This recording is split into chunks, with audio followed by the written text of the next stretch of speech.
Hi there everyone watching, my name is Ollie, I'm a junior doctor working in the NHS in England and I need your help. As you may or may not know, I recently made a video discussing the quite frankly dire state of pay at present for junior doctors like myself and my colleagues, and that video got quite a bit of attention, some of it positive, some of it not so much. But the long and short of it is that the NHS and its overseeing politicians are fundamentally shortchanging doctors of all grades and other healthcare staff. Junior doctors have seen an effective pay decrease of 22.4% since 2010. And the abominable 2016 junior doctor contract negotiations have made things substantially worse. Right now, for example, all of you new junior doctors that are about to start working in 2022, you are locked into a BMA negotiated 2% pay rise, while inflation is currently sat at 6%. This amounts to a real terms pay cut of approximately £1,500, not to mention an ongoing pandemic, worsening working conditions, artificial bottlenecks in training positions, and as you've noticed, foundation training posts, as well as strategic disempowerment of doctors. Let's be clear with ourselves that prospects for junior doctors in the UK have never been worse. I certainly don't feel, and I assume you feel the same, that the junior doctor of 2022 is not worth any less than the junior doctor of 12 years ago. And the longer that we don't do anything about this situation, the bigger the problem becomes and the more difficult it becomes to get any kind of pay restoration, because that discrepancy value gets bigger and bigger every year. So here is the rub, and here is where I need you to help me. Elections for BMA Council open today, Wednesday the 16th of March, and the ballots are being posted out as you're watching this video. I am running for a position on National Council as a junior doctor representative simply on pay restoration, and nothing else. Don't get me wrong, there are many things wrong with the NHS, but in this situation that we're in, I don't think we can afford to dilute our message at all. We need a united and strong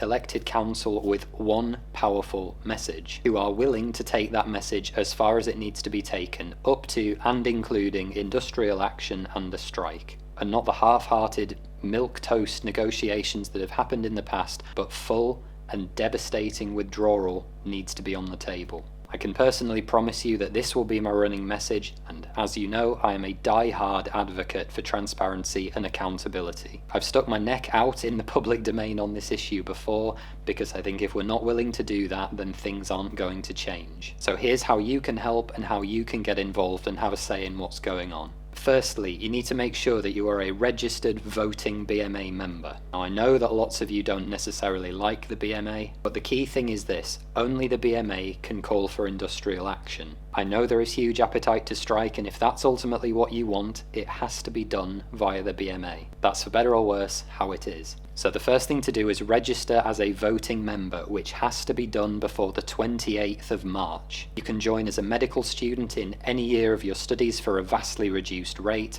or any grade of doctor, and I'll leave all of the relevant links in the description. Secondly, make sure that your postal address is up to date by logging into the BMA website and checking it. Voting is done by postal ballot, which will be sent out to you, so make sure that that address is correct so that you receive your ballot. Thirdly, nominate me as one of your junior doctor representatives for BMA National Council, and send it off as soon as you've voted. Your ballot must have been received by the 19th of April in order to count. Now, just to illustrate that I am on the level for you guys here, if for any reason you do not want to vote for me, but you are passionate about pay restoration for junior doctors, then be sure to have a look at the DoctorsVote movement, who is full of like-minded individuals who are similarly only running on pay restoration. So please, from one colleague to another, if you're not going to vote for me, make sure that you vote for one of them. They will do their best to support you, because ultimately what matters here is that we are able to install a majority on council. There is nothing that could be more disastrous for the possibility of industrial action